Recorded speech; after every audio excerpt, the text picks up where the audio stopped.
Flying saucers are products of pranksters, half-wits, cranks, publicity hounds, fanatics in general, and screwballs, end quote. How do you feel about Mr. Considine's charge?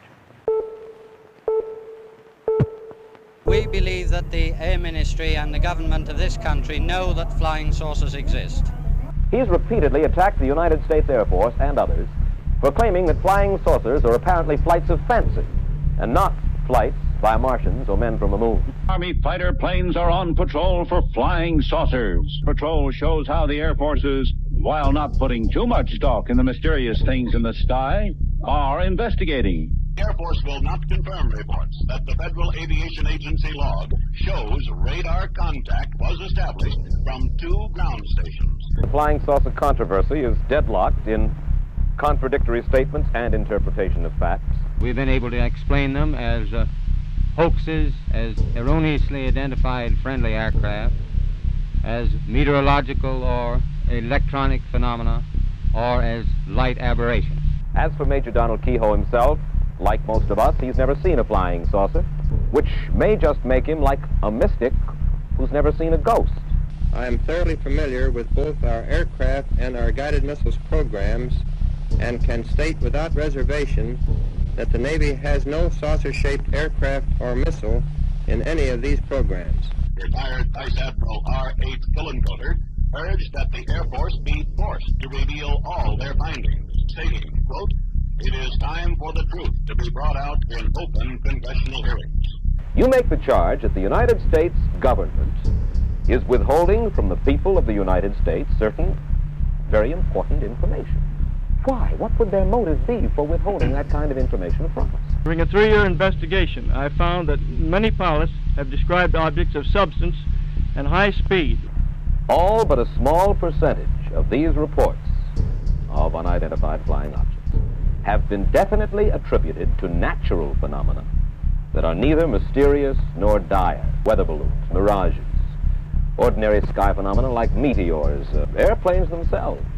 I've talked to and read the reports of hundreds of pilots and radar men and guided missile trackers who've seen these things, and some of them are very important names. Why will the United States government withhold information from United States citizens? For what reason? Because they're treating them like children, the way they did with the H-bomb at first. Now, I'm not attacking the United States Air Force.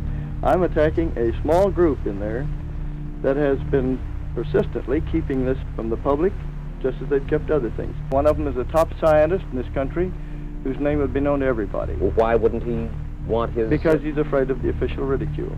More afraid of official ridicule than of possibly alerting the country to a serious national danger? You'd be surprised how many people give us reports and they say, please keep my name confidential. In 1951, a UFO circled the fleet in Korean waters. It circled it at high speed, and they launched several planes to try to get a close in on it. They got a radar lock on, that is, the radar was guiding the planes toward the object. This was picked up by radars on 14 naval vessels.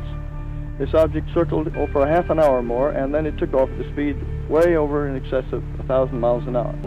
This report was certified, and 9 members of our Board of Governors saw it, signed it, and agreed that they had seen it, and agreed to the contents. There have been cases even where the Air Force has shot at these things. Now, if there's nothing there and they don't exist, why do they shoot at them? The Air Force tells us, were they to throw open an invitation to all people who cite UFOs to get in touch with them once again, they'd get all kinds of cranks, hoaxsters, and so forth. And you see, they run down every one of these sightings, and it has cost them a tremendous amount of money to no avail over the past few years. That's what they told you. That is what they told me. The weight of evidence from hundreds of competent people, and I'd like to name a few.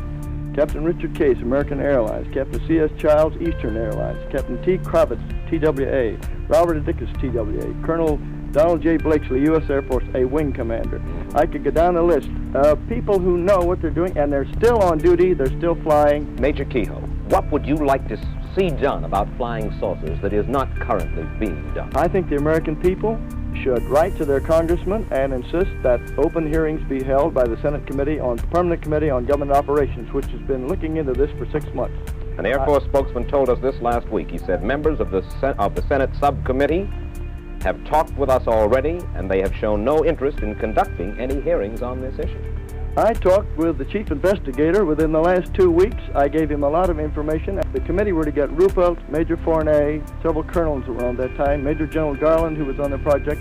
There would be a big revelation because the Air Force is simply treating the American people like children. They don't trust them with the facts. There have been a certain percentage of this volume of reports that have been made by credible observers of relatively incredible things. It is this group of observations that we now are attempting to resolve.